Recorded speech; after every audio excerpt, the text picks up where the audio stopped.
the average employee gives us 40% of what they're capable of. What that means is the other 60%, 40%. that other 60% is untapped and unknown potential, meaning we're not leading them. We're not creating a culture where people can step into strengths they didn't know they had, where they can really utilize other things beyond just the box of their job description to add value to the organization.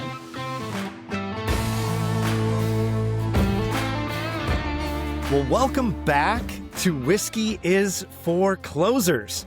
Today, we are joined by Jaime Taets from Keystone Group International, and we're about to explore something most sales-focused founders ignore until it's too late: culture. Steve, Drew, before we dive into our conversation with Jaime, what are we drinking today? Okay, I'll start. So I'm just going with a good old solid run-of-the-mill everyday Old Forester 1870 original batch. It's a solid choice. Nothing crazy. There's no aging in any port wine barrels or any of that kind of stuff, but it is a nice solid everyday end of the day pour for me. So there you go. That's what I'm. I love it. Old Foresters, that is on my list. I've got some stories around that, Steve. So maybe one of these days I can share some of those with you. But Is it podcast worthy? Nope, definitely Okay. not. I mean, you can just Surprised. imagine where that could be. Surprised. Steve goes, Yeah. surprised. Listen, Yeah. It's true. All right, so today for me, it is Calumet. I'm sipping on Calumet Form 8, year-old Kentucky straight bourbon whiskey. So Nice. this was bottled at 90 proof. It's a small batch bourbon, and it is crafted from fewer than 50 barrels, okay? Now, the Hey. nice thing about this one, it is smooth yet bold with rich caramel and oak notes that reflect its 8 years of aging. So it's a great pour for anyone who loves that classic Kentucky bourbon character with just that slight right amount of heat. So that's mine today. Could you Well read the done. back of the label for us, Drew? Yes. Nope. That's so great. Mine is a staple. I just went with Buffalo Trace today. This was one of my all-time favorite distilleries to visit. Drew and I went on the tour together, and this might shock you to know, he laughed a lot at the description of the bungholes when they were giving us the tour of the barrels. Shocker. So Again. that is what I've got today. I set the And, bar really low for everybody. Yes. Now Jaime knows how low. Oh my So God. Ja- This is right, gonna exactly. This is going to be fun, you guys. Yeah.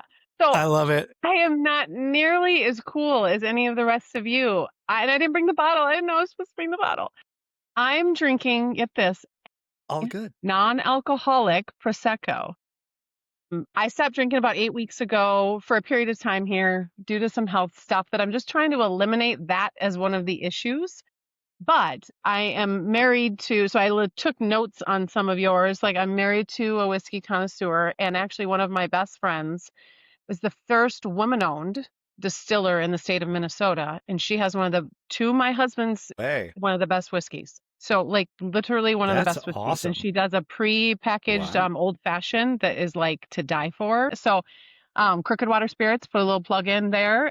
Maybe you need to get that for We'll have to check that next out. round. So, yeah, she's Yeah. a We'll have badass. to look for some of sure. that. Yeah. That's awesome.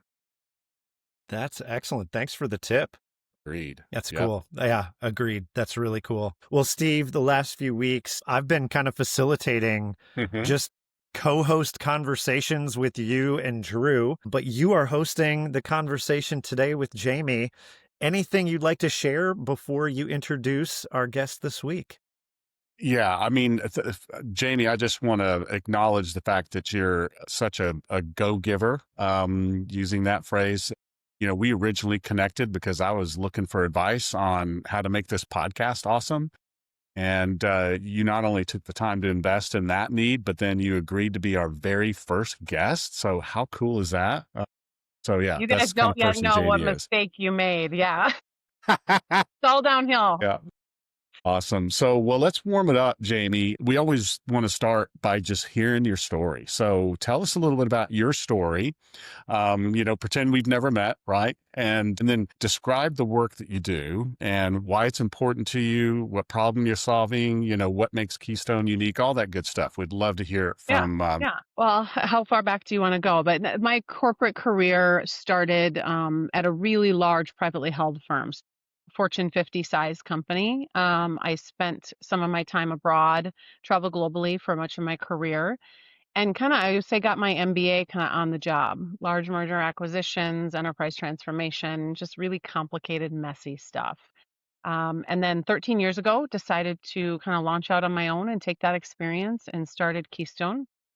Quit a perfectly good job with perfectly good benefits and stock options to become an entrepreneur. And at the time, it felt like the right thing to do. And I just knew what's the worst thing that would happen is I can go back and get a job in corporate again. And that was 13 years ago. And now I'm completely unemployable. So this is my only option. So we're going to keep down this Yeah. path. At least, that's my thought. What Keystone does, and we've evolved like any good organization over the 13 years as the business climate has evolved, but we help high growth businesses grow and scale in a healthier way, right? More sustainable, more efficient, and more profitable way. So we help with long range strategy planning, market analysis. Like, do you know where to actually play and can you win and not just compete? Because Mm, I'm telling you, it's really exhausting yeah. building a business these days when you're just competing. And you're typically Yeah. competing on price. And, it's just, you guys know, it's not a way to grow. It's not Yeah. fun for your team. It's not fun for the owner Nope. of the company. So we really help organizations understand how to differentiate into new markets, really think differently about what they've always done. We do a lot of leadership work as part of that because that requires change, which is why most companies don't do a true strategy because it requires change Hmm. and their leaders aren't ready for it. And we do a lot of work on culture, which is what we're going to talk about today, but culture from the perspective of business results, not necessarily the HR side of culture. Love That that. is a piece, but we're looking at culture as an activation of your strategic plan. It's how you think, act, and interact every day and how you're trying to achieve that. And your culture can make or break your strategy, but most organizations just don't realize that tie. And so that's kind of our biggest piece is we're trying to help executives understand the direct correlation between those. Yeah, I love that. And I remember when we first talked, Jamie, we totally connected on that culture piece. And I shared the story about a company I worked with that was very successful because of the culture and then got acquired. And, the culture was not maintained after the acquisition. And, we had that conversation, which we don't need to go into today. But I think what's interesting when we think about culture, many of the listeners that might be, checking this out would say, culture probably really only matters when you break a certain revenue barrier or a certain number of people on your team. And they don't really pay that much attention to it until some nebulous time when it goes, oh, maybe we should care about culture. So could share with us your approach to reframing culture and how as leaders we think about it as a way to amplify results, as you said, like just how do you reframe people's thoughts around it? Well, I mean, I think your culture starts the first time you hire your first employee because now you're a team of two and you're different humans. You operate in different ways, different personalities, and that is where the culture starts to form itself. And so I don't think, you can't think about it too early in the growth of your business because of the data that we're now seeing, right? The average employee gives us 40% Hmm. of what they're capable of. Studies have proven. What that means is the other 60%, 40%. that other 60% is untapped and unknown potential, meaning we're not leading them. We're not creating a culture where people can step into strengths they didn't know they had, where they can really utilize other things beyond just the box of their job description to add value to the organization. And the strongest culture organizations that you're seeing now are really, especially with the generational shifts, are starting to look at culture differently. They're looking at it from the perspective of who do we have on the team? What strengths do they have that don't even correlate to what they got a job in? Like, let's be honest, most Hmm. salespeople, did they get a sales degree in college? No, Doesn't No, it exist. doesn't. It no. still doesn't even exist. At a certificate, maybe at best. Your best salespeople came up from another degree, another background. And if we said, you don't have any background in sales, we're not going to give you a sales job, even though you're really good at building relationships and people want to work with you, businesses would go nowhere.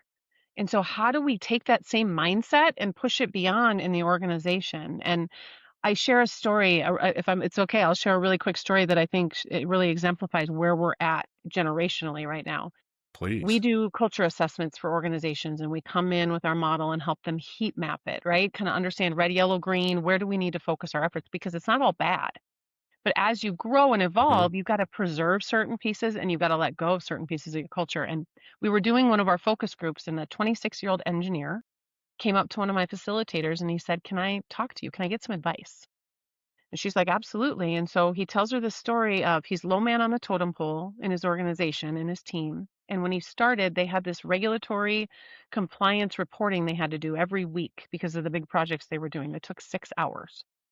So they handed it to him. He understands. He's like, "I realize, right? I'm the lowest on the team. There's more higher value people. They need to be doing other things."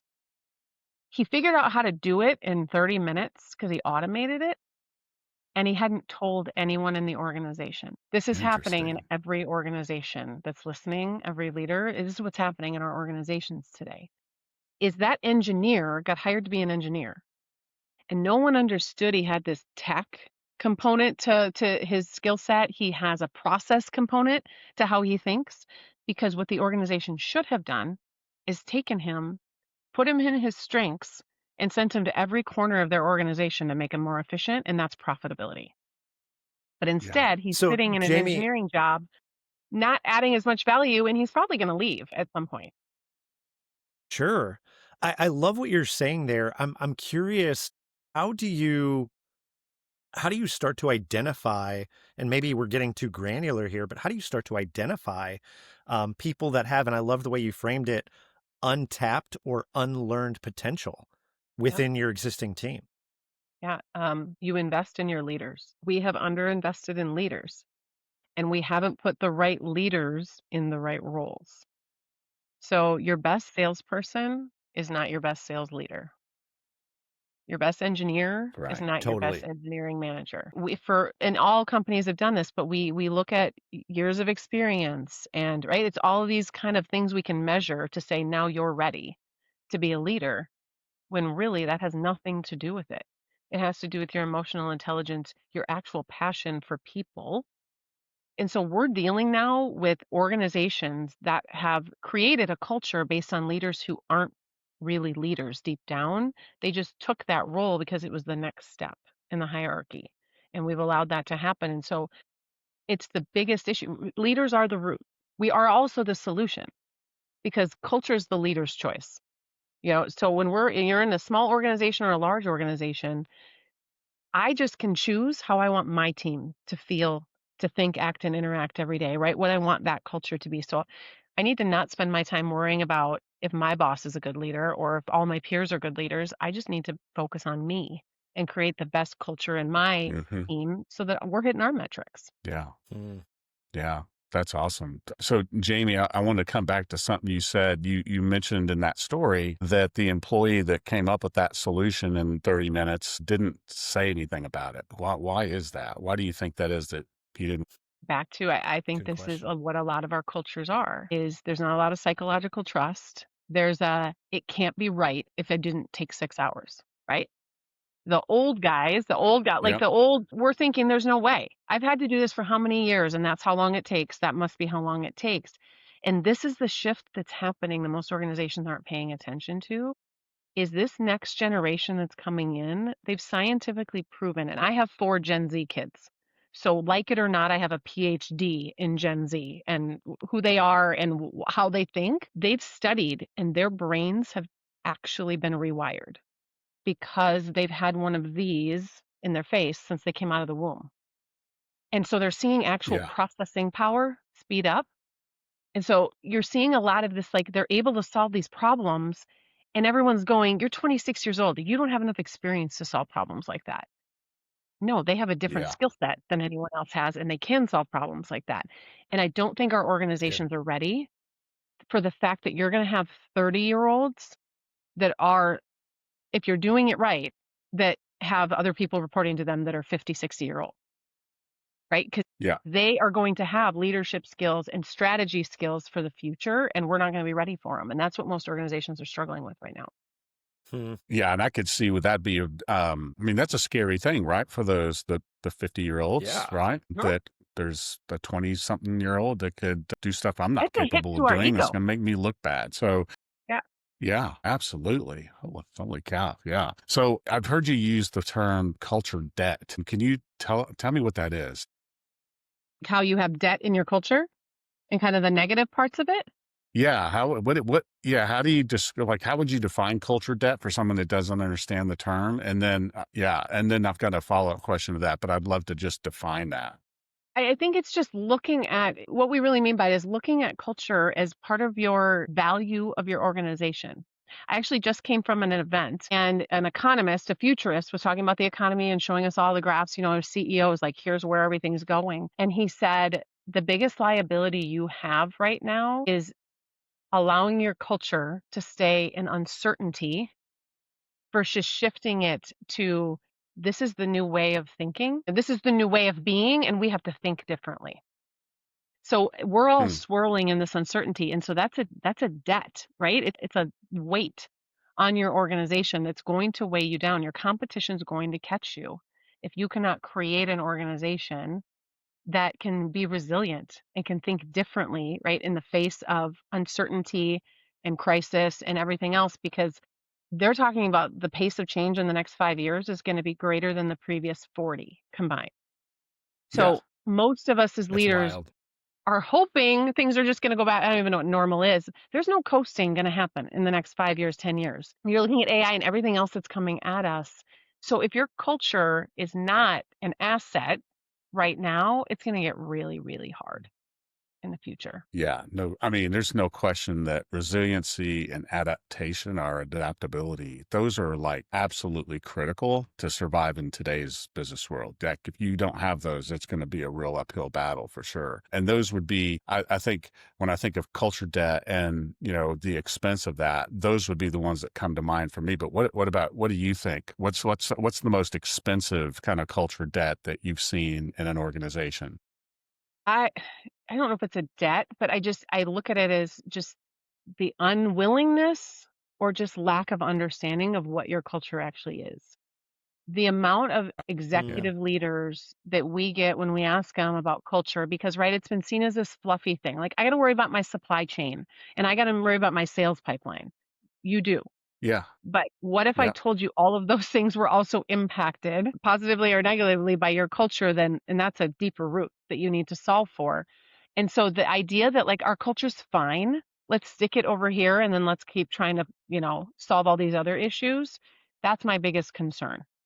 Because when we look at what the headwinds that we're facing just in the labor market alone, saw some of these stats today, but I've talked about this stat for this entire year is they're anticipating by 2030, number of unfilled positions globally will be 85 million. So we don't have enough What? humans on the planet to do the work. Right? Europe has been in crisis for 20 years. Back 25 years ago, when I was at a large organization, they had workforce planners already projecting 30 years out on what was going to happen. The small and mid-market companies have no Wow. idea what's about to hit them because the US is following the European trend. Birth rates have been going down for 25 years. We don't have, the humans to do it. And now add immigration, and not to get political, but this is what the guy today was talking about is we needed to do whatever we need to do. Illegals should not be here, but we haven't fixed the immigration problem, meaning how do people come here legally? And when you add that into how many people, even just in the last few months, 270,000 or something like that, have left the country, that's labor force. And so Yeah, we for are sure. in a deficit. You guys are sales, you guys are tip of the sphere, way out there, but you also cannot sell if you can't deliver. You're going to have a once and done Yeah. customer if you can't put it out the other side of the manufacturing plant Yeah. effectively. So this is a bigger issue that we all need to be thinking about. And I just think there's a lot of organizations that are just still trying to solve for the things that are a bit easier to measure, that they can touch and feel. Like, do we have enough customers and is there enough in our Mm. pipeline? And they're not thinking about everything else that's going to screw up the growth of your business. between sale and delivery. Yeah. I mean, Jamie, when you and I were talking the first time, I told you, again, going back to that company I alluded to, I think, the sales growth and all the things that the company that acquired the business we're talking about, all the things that they looked at, revenue growth, customer retention, employee retention, all those things were rooted in a really cool, healthy culture, right? And then on the other side of the acquisition, all they cared about were those metrics, right? Top line revenue growth, profitability, but because the culture wasn't intact anymore, they didn't care about that, then those things began to decline. So thinking of it like, since we're talking through the lens of, since we're a sales company and we're talking about sales, I'm curious, have you ever, has a company ever come to you in the context of the work you do, talking about a sales problem, and then you really kind of learned that it's really a culture problem wearing a revenue costume? Every time. So have I thought of a time? Yes, Every every time. time? Is that They like have that every problem. time you see that? It's not rooted. So the illness is not, we look at the symptom, right? Like I don't feel well. Yeah. So the symptom, that's not what it is. There's a bigger illness happening that we maybe can't see and we can't measure in the same way. But if we just keep solving for the symptom, the illness never goes away. And so, Yeah. and this is sales, it's all aspects of business. Yeah. True. Our business, idea is just like solve for now. Duct tape and twine, put it, MacGyver that crap together and we'll figure it out. And we never go back to it, right? We never actually come back to, we have a saying at our company, stop mowing dandelions. And essentially what that means is, if you cut the dandelion off of the grass, it feels really good today. Yeah. And then it comes back with friends and it doesn't feel so great. And then they just continue to propagate. We're doing that in our businesses all the time. And so whether it is a sales problem or, it's an ops problem or what, which we're always going to blame each other because that's usually how it happens too. Yeah. But we don't ever take the time to say, what if it's a deeper problem that actually isn't about either one of us? It's another gap in the organization. It's a gap in our culture and how we make decisions. And getting back to companies that buy, like we see it all the time. Their return on investment erodes completely because they don't take the culture into account. And an M&A attorney that I just heard speak today said he is seeing just in the last 8 months a remarkable shift in the private equity and acquisition space where they are now going culture first because they have lost their asses on investments because they didn't take culture into Right. account. They didn't merge them. They didn't even care about it, like you're saying. And no amount of sales pipeline can compensate for everything else being broken in the organization. You're going to have really rich salespeople that can Amen. sell once to one customer and never get that customer again. Soapbox. Yeah. Sorry, you asked. Jamie, do you have no, we love the awesome. soapbox. Do you have a MacGyver emergency culture kit that you're selling now? No, I'd be a billionaire if I did. I wouldn't be here talking to you guys. I love you, but I'm sorry. There's no magic pill to this. But there is what we call speed to impact. If you can start to recognize some of the symptoms, which is why we created our model and why we have the assessment that we have, because we're trying to quickly help organizations not fix it all because you didn't create all these issues in a week or in a quarter, right? It's going to take some time.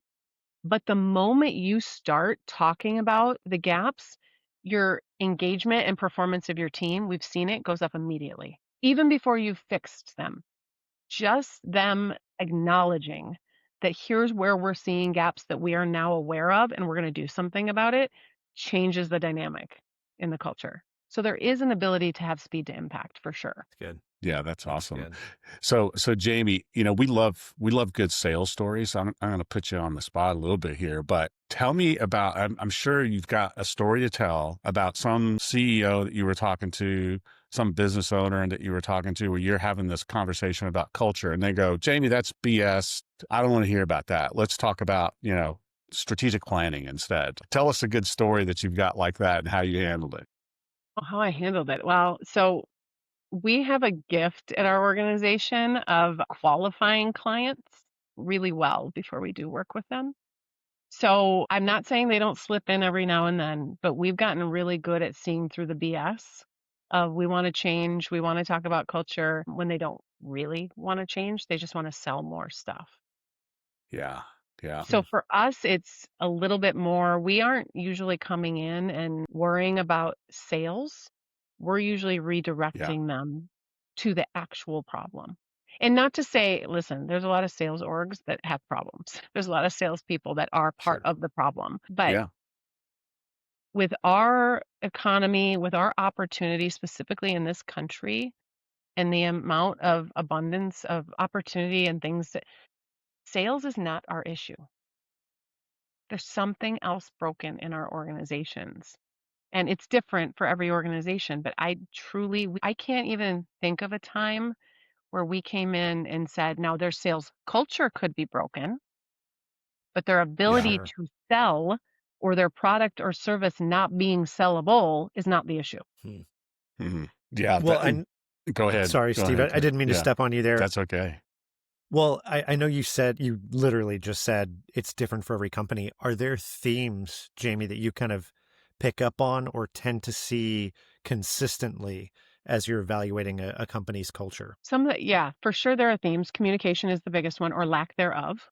Lack of Hmm. appropriate communication, right? Where you don't have teams. You'll sit in a room and you think you're all aligned and nobody's aligned and they're all rowing in a different direction when they leave, right? And you see this with sales and ops and different parts of the organization all the time.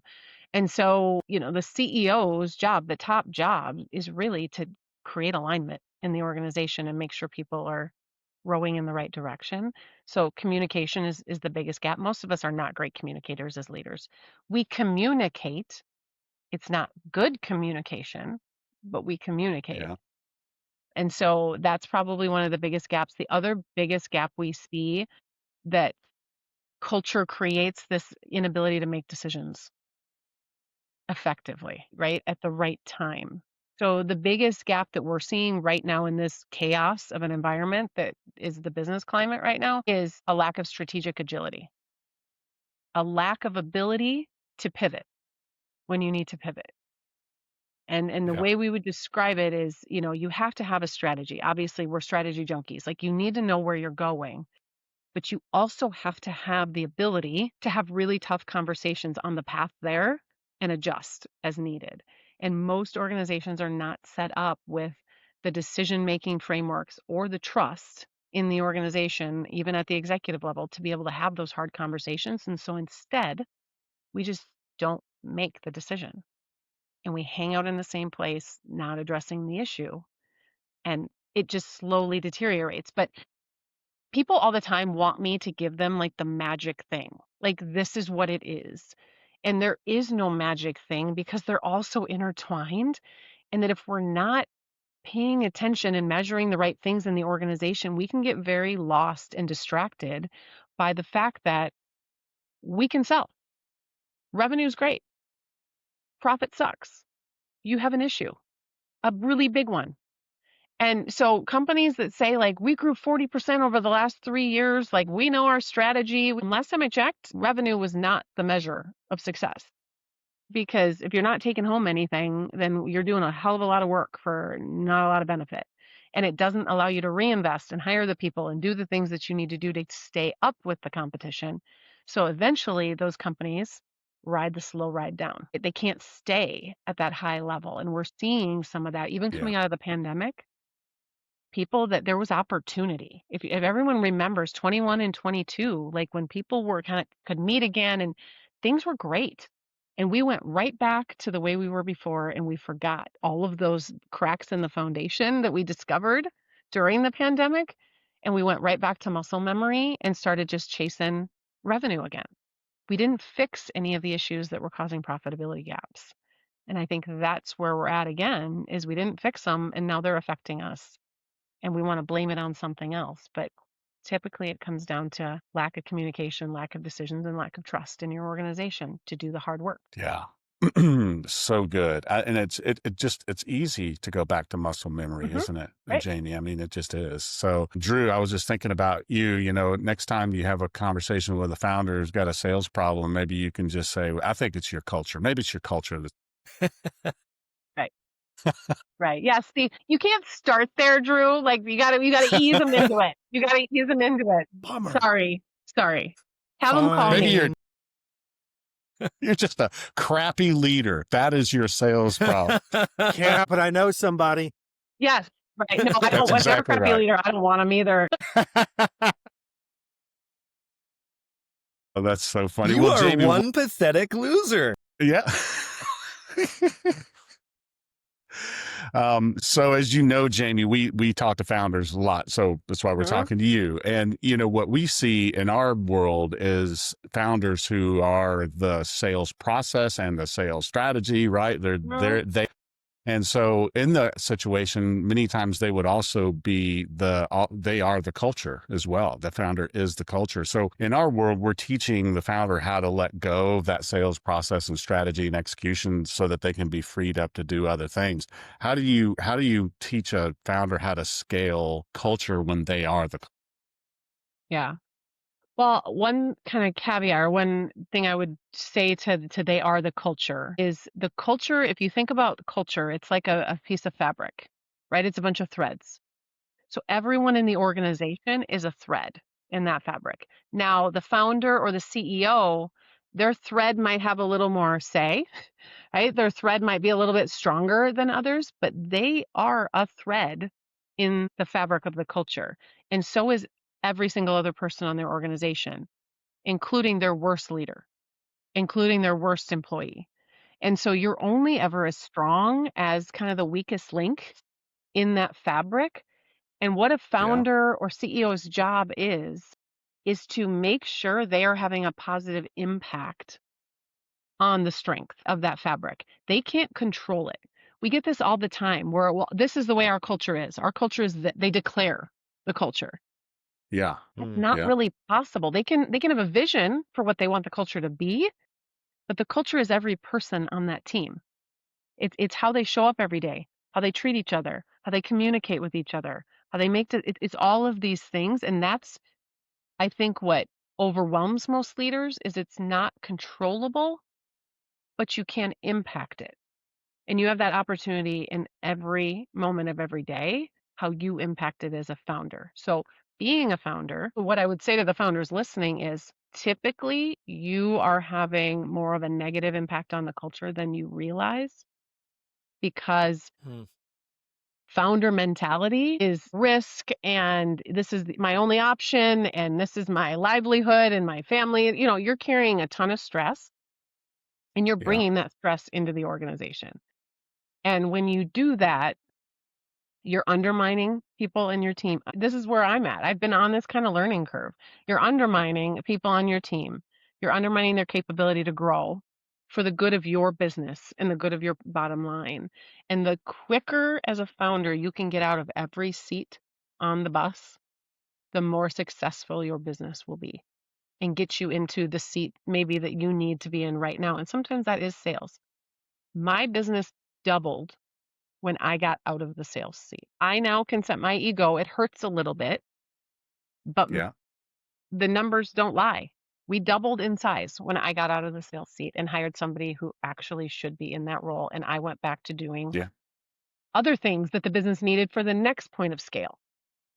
If I hang out in that seat, we don't scale at the same pace. Same is true for me. So just saying that same thing happened for us at Alteza when I finally got out of that sales seat. And I'm not 100% out of it, but I'm not taking deals all the way across the finish line, so Drew's doing that. I'm creating opportunities, but I'm not having to babysit and close those opportunities. So that's a huge time suck that I don't have to be a part of now. So I think that's absolutely true. And you talk about on your website, Jamie, I love the fact that you talk about hard truths and you're not afraid to speak hard truths. I think you just did there.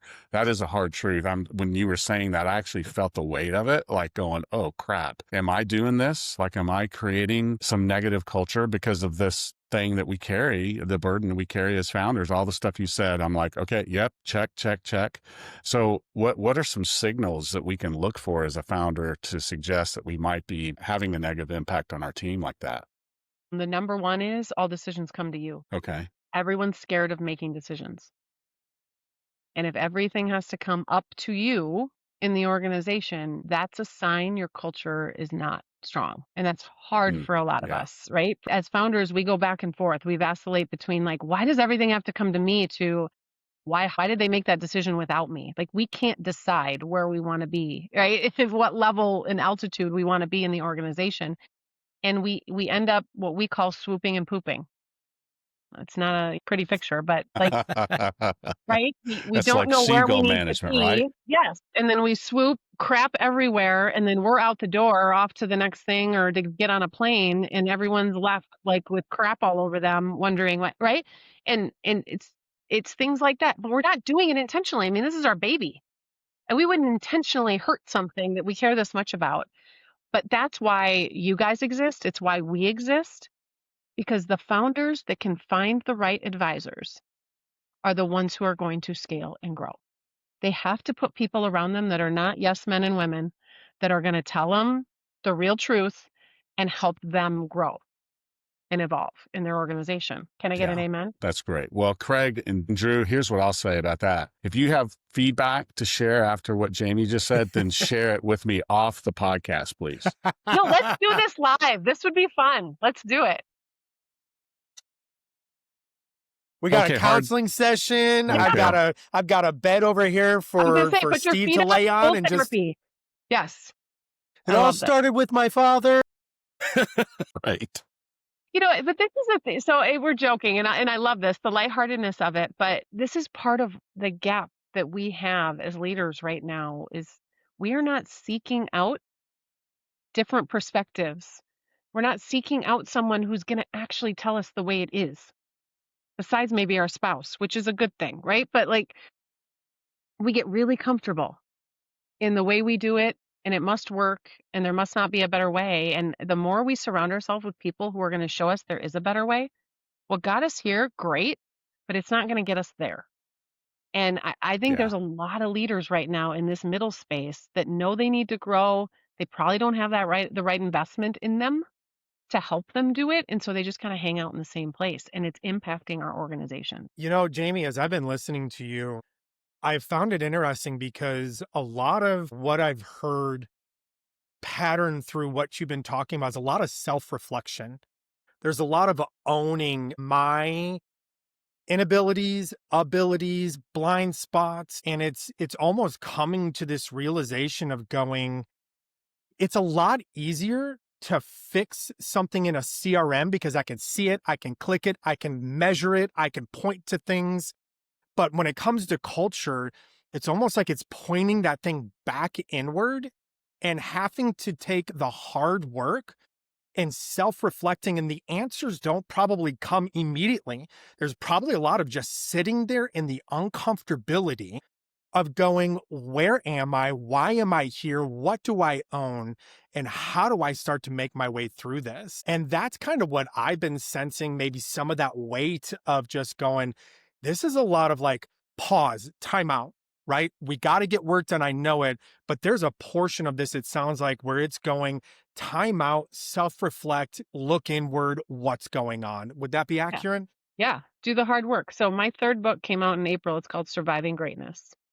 And the idea of it is success is you do all the things.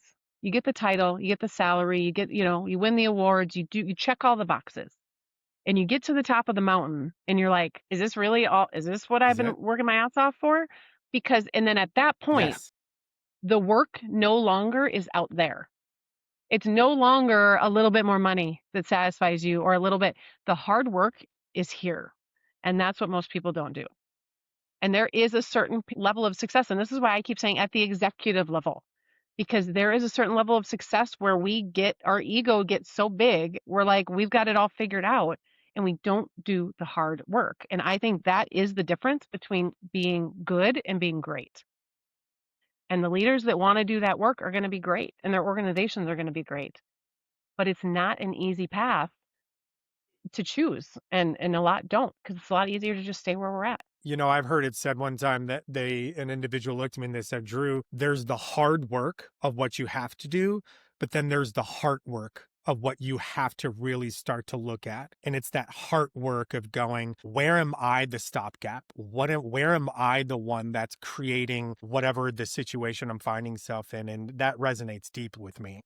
I'm going to share one other thing, and this is totally off tangent, so I'll just ask for forgiveness later. But The divorce rates in the United States have quadrupled in the last 10 years. And I share this because I think it relates exactly back to what you're saying, Drew, is we as humans, individuals in a relationship, have not done the work, and we get to a certain point, and if we haven't done the work and they haven't done the work, it no longer works. And so when you see things like that happening, and then we see what's happening in corporate, we're at a point where conversations have to start changing for the good of humanity, because we have to start thinking about this differently, Yeah. because it's really is destroying all of us, right? We're burnt out and we're not showing up in a good way at the soccer field with our kids, or at our companies. And I think that's what we're feeling. That's what the next generation is feeling. And they're leaving in droves. Their tenure is like 9 months or something crazy like that. They're just not going to go in to a really great company with a bunch of screwed up people that haven't done the work. Okay, off my tangent. Thank you. Yeah, and if they make the mistake of going into that company, they won't be there for long, right? Yeah. True. Right, So right. Or they won't be yeah, that's performing. I can tell you that, yeah. right? At their highest level. No, that's the So quiet my quitting thing, right? That we heard so much about there. Yeah, my dream, and this is on my business plan for next year, is my dream is to start having some of these executive retreats that are not just, it can be part strategy, but they're also going to be part therapy a little bit. Like, I'm not a licensed therapist, but like it's a little bit of that, like, how do we work better together? And it's me understanding myself, right? So my ego doesn't show up every day and send that crappy email when I'm mad. Or I don't show up Yeah, in the office, with the energy that everyone's like, is he about to explode, or is she about to like go off on all of us? Like, we have to start controlling that for us to thrive. And so that's my dream, is that we start doing these retreats and getting executive teams off site to do a different kind of work, Drew, to your point. dude. Yeah, that's awesome. I love that. And that's, you're going to have to dig into hard truths at a retreat like that. So, yeah, it's like, get ready for that ride. It's going to be a wild one.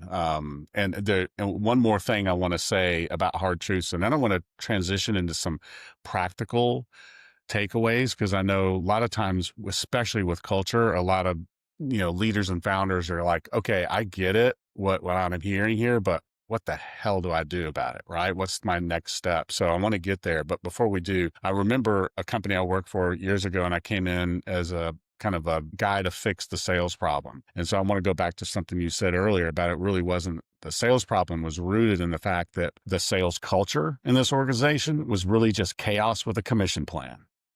And so it was absolutely atrocious how the culture was unbelievably bad. And there was one person in particular who was the highest performer, as it kind of turned out, that was the worst in terms of the cultural and core value fit with the organization. And he misbehaved and did everything in conflict with the core values, but they wouldn't fire him because he was a high producer. And so I got to be the guy that did that. But, it's just like, I'm sure you've seen that happen over and over again. And I just know it is an absolute truth, and I've seen it happen so many times. So I think that is a hard truth we have to think about as leaders and founders, that, again, our sales problem might not actually have anything to do with sales.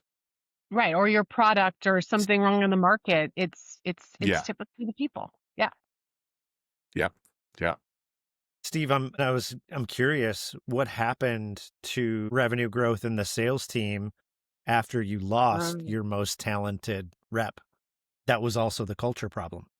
I mean, like almost every major change that you go through in an organization, a strategic change or a change in people or a process or whatever, there's a period of time that you go through where you yeah. kind of go backwards a little bit, right? But then when you correct it, oh my gosh, then it takes off and you're exponentially better off than you were before. So that's what happened. So we had a short period of time where we were flat, and then things began to take off. And it was amazing how it took off after that, because everybody else on the team was going, why is this person here? And what are they waiting for to fire him? And when we finally did, they were like, okay, cool. So what I do and the way I do it actually matters. So let's get back to work here. Yes. They believe your Yeah. values at that point versus them just Yeah. being something you say. And you get what you tolerate, right? And a lot of us are Yeah. tolerating things that don't align with our values. He could be perfectly successful somewhere else. And we had this. We had a Yeah. client that was stuck at a revenue level and they had a good business. And so the founder was like, I'm going to go out, I'm going to go hire this guy. He's the best in the industry.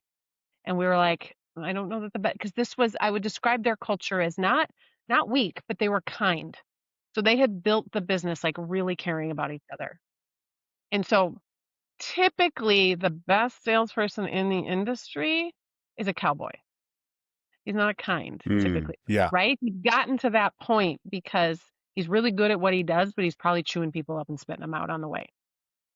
So when they said they wanted to do this, we were like begging them not to, and they did it. 6 months almost decimated the company. And they let him go 6 months in, but Wow. it took them years to get their culture back because people were leaving Yeah. left and right. It didn't fit.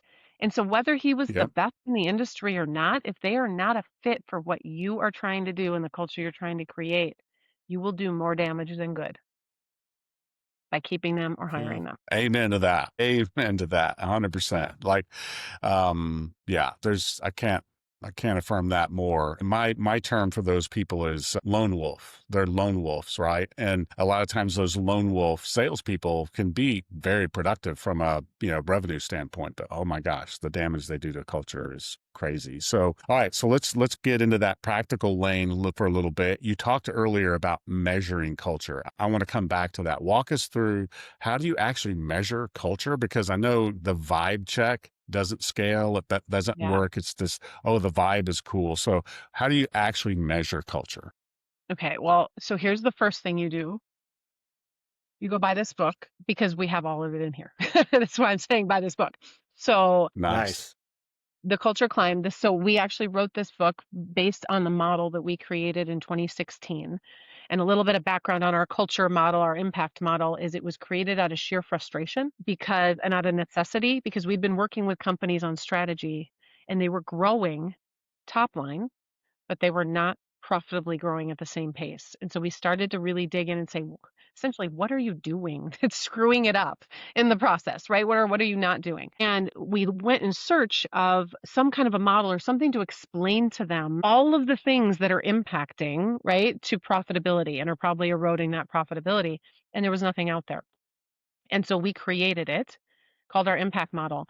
And the reason I share that is because it's going to get to your question about measurements. It is almost impossible to measure culture.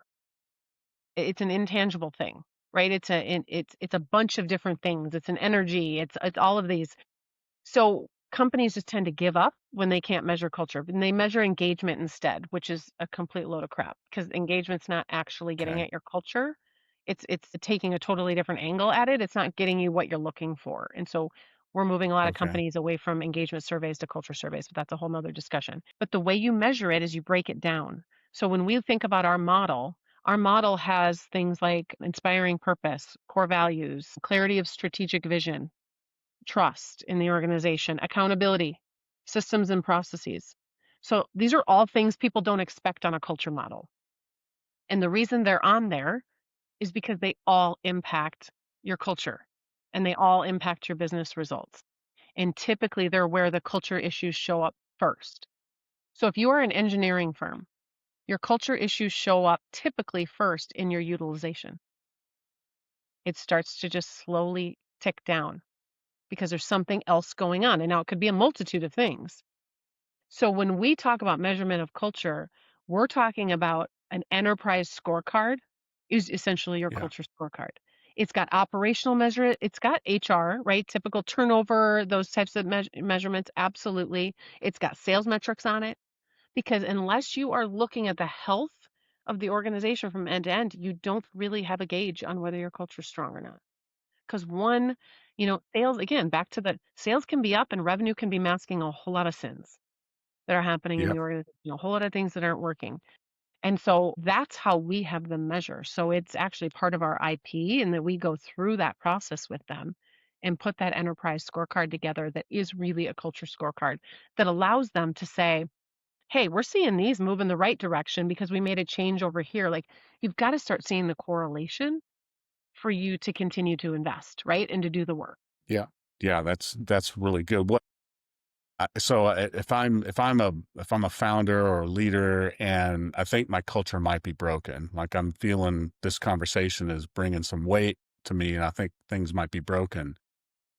You've talked about a lot of different warning signs, which I think is awesome. But it sounds like the first step to begin to fix it would be an assessment, is what it sounds like. I like that because you don't really know, right? Like, where do I start? How do I know? So, is really an assessment kind of the first place to start if you think that it might be broken, or is the key question that maybe we can ask as leaders of our team that would suggest, yeah, Yeah. we need to do some work here? It depends on the organization, but there are a couple things you can do on your own. So listening sessions are really important for Okay. a founder, a CEO, right? And this isn't just your direct reports. Like go start having lunches, having coffees, with other people in the organization and have a really good questioning and shut up and listen, right? Ask them like what's the most difficult part of your job right now? Right? What's the biggest obstacle that seems to always be in your way? And it's probably it may have nothing to do with the founder, but no one's ever asked that employee that question. All of that is culture gold that you're just digging up, and your culture is likely not broken. We rarely, I mean, unless a PE firm has come in and decimated it, it's not broken, it's just not optimized. And so if we did the assessment, think of it like a heat map, right? There's 20 factors. Any organization we go into is going to have 3 to 4 of those factors that are green, meaning you're doing well in that area. They're also going to have 3 or 4 of them that are red, and then the rest are going to be somewhere in between. So, as a founder or a leader of an organization, you just need to know, where are we strong and where are we weak? And those Yeah. weak points are your profit erosion. They're going to be the things that impact the scalability of your business. It's really hard to get at those by yourself because you're too close to it. So that is Yeah. where a partner, right? Someone that can do an assessment can come in and have those conversations and bring you actual data, which is what we do. It's not feelings. We're bringing you actual data points on what people are Yeah. saying and how it's impacting. So That's, have the yeah. listening session, right? If you feel like you can Yeah. do that in your organization and get some of the themes out and then maybe consider doing a deeper assessment. I love that. And, I can't help but ask this question, Jamie, because you talk about how empathy is your greatest superpower, which I love. I love that. I think empathy is one of the greatest superpowers of great salespeople, by the way. So if I'm a founder that or a leader that doesn't feel like I've got a lot of empathy, I'd be probably wondering how important is that as a strength when it comes to building healthy culture? Do I really need to have empathy, or can that be find somebody else on the team that has that? Like, what's the role Yeah, that no, it's a plays in good this question. conversation? I think there's a difference but correlation between empathy and emotional intelligence. Empathy is an ability to put yourself in someone else's seat and read that email or see the situation and say, yeah, that might not look great from their seat on the bus, right? They may interpret it in a different way. That's to me, that's really what empathy is, to empathize with where they're at and do something different. You don't necessarily need to have that, but you do have to have some level of emotional intelligence. And that Mm. can be taught, learned. It's also innate in people with higher empathy, right? So that is where the correlation Yeah. is they tend to have higher degrees of emotional intelligence. But I've seen leaders build that through coaching, through self-awareness that we just talked about, right? Through doing that work. And typically, unfortunately, the ones that have had the most profound impact have gone through something really shitty in their life that's pushed them to do it. A major divorce, a major health Scar issue. tissue, right? Yes. And that's what pushes Yeah. them to reevaluate everything and go, I had no idea this is how I was coming across. And that's not because it's not who they are on the inside, right? When you really dig into the humanity part of it, but they have to be willing to do that work. And I really love them to do it before they have a heart attack or before they destroy their relationships. Or how do we get leaders talking about that That's maybe good. earlier in the process? Yeah. Yeah, that's awesome. I love that. Thank you for sharing that. I think that's really important. And I want to land the plane here, but before we do, I want to have enough self-awareness to realize that I haven't let Craig or Drew ask any questions. So I'm going to let them do that before we go to one final question to land the plane. You have been listening. Great job. No, I don't have anything to add. I've jumped in, periodically when I felt like there's a couple of things that sparked. But Jamie, this has been great. Appreciate you taking the time with us. The only thing I would add is if I could kind of wrap up everything that I've heard you share today and you start to put the pieces together, there's one word that as an individual who would potentially work for an owner, which I do for Steve and Craig, is the word attractional. And that word attractional means a lot because that word, at least for me, signals for me that, hey, I'm not looking for perfect people. I'm looking for individuals who are self-aware enough to own their mishaps, their shortcomings. But at the end of the day, going, hey, listen, I will have the hard discussion. We call it the last 10% in our group here. And that if we can have that last 10% conversation and know that it's a trusted space, like That's where the that magic to is. me is so attraction. Oh my God. And I've told Craig and Steve this, I go, guys, you're going to have to fire me because like the culture that's been created, at least on our side of things, is super attractional. And it's something that I want to be a part of. And I loved hearing all of that because when you find that, as somebody who wants to be a part of something bigger than themselves, like that's the kind of stuff you first of all sense and feel, and then you connect cerebrally with that, right? We first connect right here, and then we connect with the head. And if we don't connect here first, that's where that disconnection, and I'm not going to just do it for a paycheck. I'm not just doing it for this. Right. I'm doing it Has because I nothing want to to be do a with part of that. something bigger. Yeah. Exactly. And We call so it that's kind of rocket fuel for an organization. And I'd also just like to acknowledge, that. like Drew, when you're talking about that, your energy shifts. Does everybody else Yeah. notice that, or is it just me? Yeah. Right? Oh, When you're yeah. talking about how passionate you are about that, like imagine in a meeting, if everyone's energy was like that and we were discussing something really hard, that's positive conflict. That's healthy discussion and debate that gets us to a better answer, a better decision. If more organizations were like that, it would be rocket fuel for their business. But beautiful. we have to be Gosh. okay in ourselves to show up that way. The moment there's one person who has an ego or, is feeling threatened, the conversation never goes there. And that's what happens in most of our organizations. So that's what we have to pay attention to. Man, that's the mic drop moment right there, you guys. Yeah, Well done. Absolutely. That's Do I awesome. get to toast? I've been Well, thinking yes. about Yes. Yeah, we're going to get to the toast. Before we do, I have one more question for you, Jamie. This is our kind of land the plane because, we have a bunch of founders who are going to be listening to this who are exhausted. They're still closing every deal. They know something needs to change. They're not sure where to start. But so if you can possibly remember those days when you were, the chief everything officer for your business, including closing all the deals, what is your 30-second pep talk for the person that's there today? So you became a founder and you took on a ton of risk and you did a lot of really hard work. Now it's time to do a different kind of hard work. Do the work. That's my toast. Do the work. And the work Awesome. just looks different. Nice. So go from being chief love everything officer to chief energy officer. That's what I call myself, is you manage the energy of yourself and the organization. Things are going to go well. How about we Love cheers? that. I love that. We cheers to That that? Yeah. you can. Do the Let's work. drink to We'll that. raise our Yeah. glass to that. Let's Do the drink work. to that. Do the Hell yeah. work. Be the chief energy officer. I love that. I got chills when you said that, Jamie. We need more of those in this world. Leaders that are like that. Good. That's good. Jamie, this has been absolutely fantastic. Thank you so much for taking some time with us. For people that want to either get your book or connect with you, how can they find you? KeystoneGroupINTL.com. I'm assuming that'll be in the show notes and everything. You can go on Amazon, The Culture Climb. You can get all 3 books. I have an author page, so it's super easy. Get it on Amazon. I make like 5 cents when you buy it from Amazon, but it's the easiest place to buy it, so just buy it from Amazon. You don't write a book to make money, that is for sure. So that's the easiest way. Connect with me on LinkedIn. I have a super funky spelling of my name, both first and last, so look in the show notes if you're trying to find me. But I would love to connect if there's people, especially founders. If there's founders out there, I've been there. I am there. I get it. I might just be on the other side of one mountain trying to climb a different one, and I'd love to help. So reach out. Love it. Love it. Well, thank you so much.